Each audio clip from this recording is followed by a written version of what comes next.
Hello, good morning. It's Wednesday the 12th of May, coming up to 11 AM. Hang on a second, let's go back to colour. That's better. I'm on the Collier's Way, National Cycle Network Route 24, coming into the village of Shoscombe, where I filmed from last week at the crossroads to Single Hill. One of my YouTube followers, Martin, very kindly pointed out another Conan Doyle link for the area. Thanks very much, Martin, by the way. And that's what I've come out to explore this morning. Before I go there, I wanted to explain the little anonymity, for want of a better word, of a little mystery I've come across.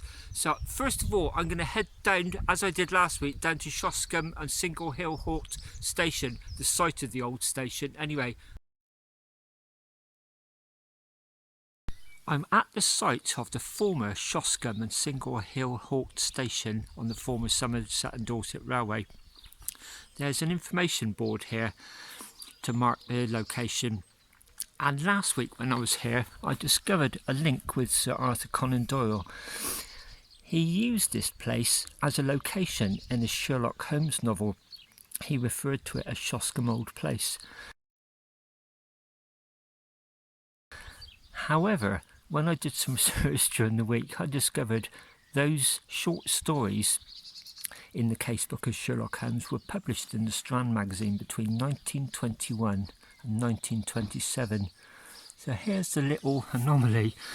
There's a timeline of the halt here. The railway was opened in 1874, single track, doubled 10 years later.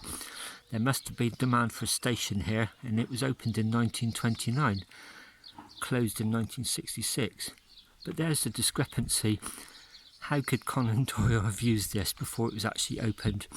I've got a couple of theories, well, for want of a better word, a couple of guesses, but if anybody knows more than I do, I've got fresh ears.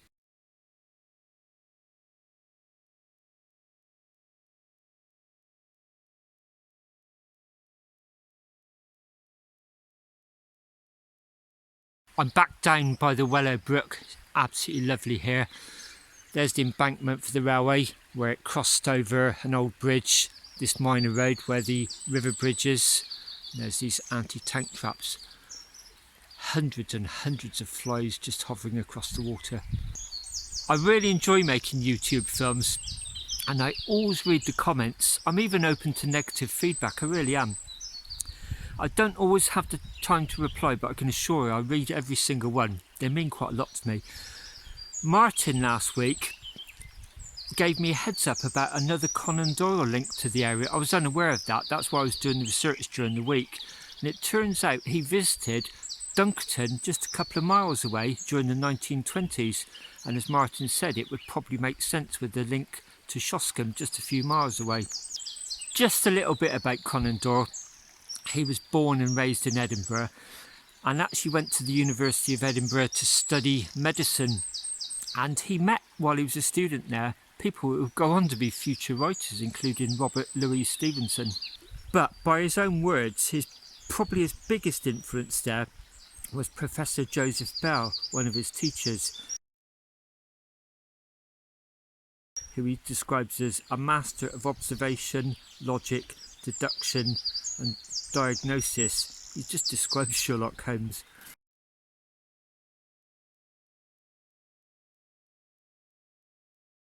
Because Conan Doyle was a trained medic, it made sense for him to write the Sherlock Holmes stories as if he was Dr. Watson reporting them. During the Boer War, Conan Doyle volunteered to fight. He was too old and frankly a bit overweight as well. He was in his 40s by then, but they took him on as a volunteer medic, and this is a picture of him at that stage in his life. Again, in 1914, at the outset of the Great War, he volunteered, but again was rejected. He was 55 years old by this time.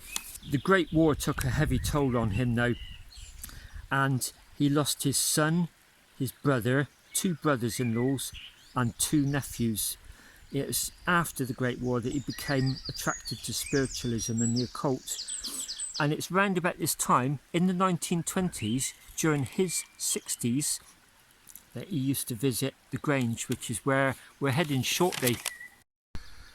As I head towards the Grange, I'm not taking the most direct way, which would be back up there back up Single Hill towards Dunkerton. As last week, I'm following the Wellow Brook because it's stunning through here. It's a lovely day. Maybe a little bit about me now, in particular my cycling. We're still at the stay-at-home phase of the lockdown, although that's being eased tomorrow. We're permitted to go out once a day for exercise, and these are the precautions I'm taking. This is just my personal view. For any gate opening or any time I have to touch anything other than my bike, I'm using tissues. I'm wiping my hands quite frequently as well, especially before I eat. And in my saddlebag I've also got a couple of small bottles of hand wash as well, and I'm using that quite liberally as well. And as from tomorrow, conditionally, they're relaxing the exercise regime. From tomorrow onwards, we'll be allowed to go out as long as we wish for exercise. Again, I'll be taking extreme precautions, but I have got a couple of ideas for little mini adventures. I'm hoping to do one towards the end of this week, so watch out for maybe a video at the weekend or early part of next week. The social distancing side of my rides in many ways is quite easy for me, because the last few years I've been riding pretty much solo anyway. I haven't ridden in a group for a few years now. I just don't enjoy it anymore. It's not a criticism, it's just a personal choice of mine. You haven't had your hair pink yet.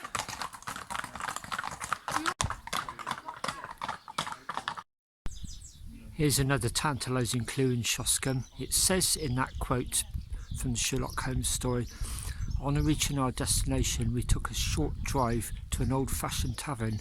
Well, literally just up the road from there is the Apple Tree Inn in Shoscombe. It's not a very concrete clue, to be honest. I imagine most stations would have had a pub or a hotel quite close to them, but as I said, a bit tantalising.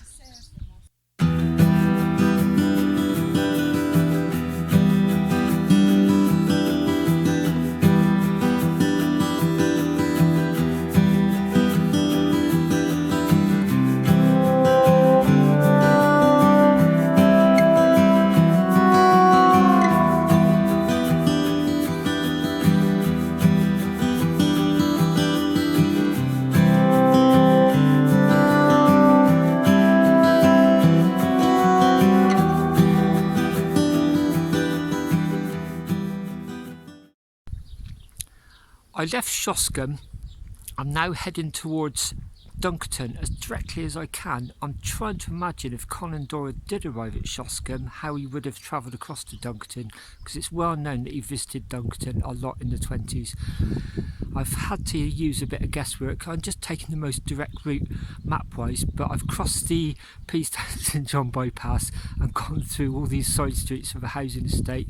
I'm now crossing over from the Wellow Valley to the Cam Valley down here. You can see how lovely it is around here. And what writer wouldn't have been inspired by this and maybe thought to include it in some novels? I'm going to drop down through the village of Carlingcott. I'll stop there briefly and point out a place of interest, and then I'm going to head down towards the Grange, the Grade 2 listed building which Conan Doyle visited often in the 1920s. I'm now halfway down from Peastown to Dunkerton. I've just stopped off at the village of Carlingcott outside the Methodist Church. But of interest, right next to it, that house there, it says Laurel Farm and Temple. During the 1990s there used to be a Buddhist temple there. I tried to research the story recently because a friend of mine was asking about it, and I can't find anything on the internet. I can just tell you what I remember from a news clip I saw probably 20-25 years ago. There was a soldier who got injured. In fact, I think it was a lawnmower threw up a stone, hit his ankle and badly injured his leg. It wasn't a war wound by any means. And he was semi-crippled, and he went away and became an elite Buddhist monk. They featured him on the local news. I don't remember what it entails, but it was pretty drastic what he'd been through. And then he opened up this temple here. You can still see there's an old-fashioned Victorian style light with stained glass on it, but up there used to be lights on the ground, with coloured glass in them and candles, and at dusk in the winter that was a sight to behold. Ironically, a temple right next to a Methodist church. I've just come down that side road by the side of the Methodist church. I'm now going to drop down steeply towards Dunkerton. En route, as we cross the River Cam, there's another point of interest. I'm now down in the Cam Valley on this bridge at this lovely location across the River Cam. Beautiful down here. A couple of points of interest here. This bridge was featured in the 1953 Ealing comedy. It's got a shot of John Gregson going across it in an open top car on his way to market to try and catch the train. And also in that same film, just around the corner off to the left, I think it's a car breaker's yard now, there's an industrial area in there, and that's the scene in the same film where the traction engine and the train had the standoff and the battle, featuring Sid James driving the traction engine. I'm now in the delightful village of Dunkerton in the Cam Valley. I've just come in this way. When I leave, I'm going to be taken that way, more about that later. The Grange is just along there, but before I go down there, I'm just going to show you Dunkerton Church. This is beautiful. All churches in the UK have been closed since middle of March, and they're not due to be reopened or even to consider to be opened until July. So I won't go through these gates, but I can show you the gorgeous location of this place.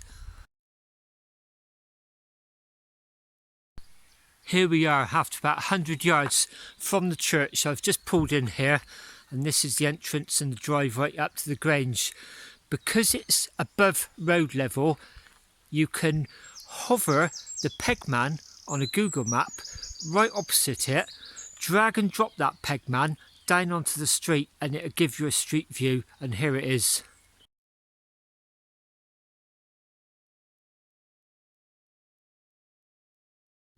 That's a much better picture than I can take. To give you the context of where I am, a couple of 100 yards further on, you may just see some cars there.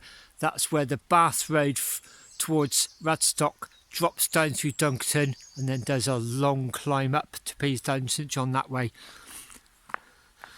I could go home that way, but I've chosen to go back this way by the church, take a right hand turn which would take me up towards Tunley, a very, very steep climb, and then I'm going to drop down, visit the village of Inglesbatch, then head in through Englishcombe, and then a really steep climb up to Whiteway on the outskirts of Bath, and then drop down to my house. You may tell that climb out of Dunkerton's quite steep. I'm quite out of breath. As you reach the summit, it crosses a B road, the Bath to Timsbury road. In fact, you join it left for about 100 yards, and then you turn right onto this minor road which parallels it and actually takes you into Bath on a really quiet route, avoiding the main road. What I'm going to do along here shortly is turn left, do a right, and then a second right. In effect, I'm going to do a loop round, and it's going to drop down into Inglesbatch, and then before getting to Bath, I'm going to veer off through the village of Englishcombe.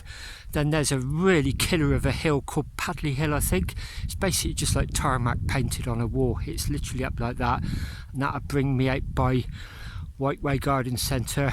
This is Inglesbatch on the outskirts of Bath. It's a delightful location. It's really just a small hamlet of houses, and it once had a church by the look of it. That's now a private dwelling.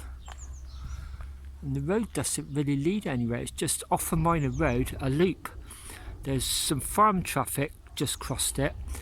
I imagine this must get cut off quite easily in the winter, but it's so close to Bath. I'm literally about 4 miles from my house here. This is the village of Englishcombe. It's a very steep drop down, and then a left-hand turn, and that's where the killer hill is up there, Padley. I've just stopped here though to point this out. Englishcombe Church, again closed to coronavirus. Lovely location, and it's got some Commonwealth war graves in there. I sometimes stop here, just sit on that seat and look across the valley. My mum's grave is at Hakam Cemetery, just right across there. You can see this from her plot. I was going to go there today, but it's just not going to be feasible because of the coronavirus. I'm pretty sure the cemetery is closed. I'm not going to go in here either, but I just wanted to share this fantastic place with you.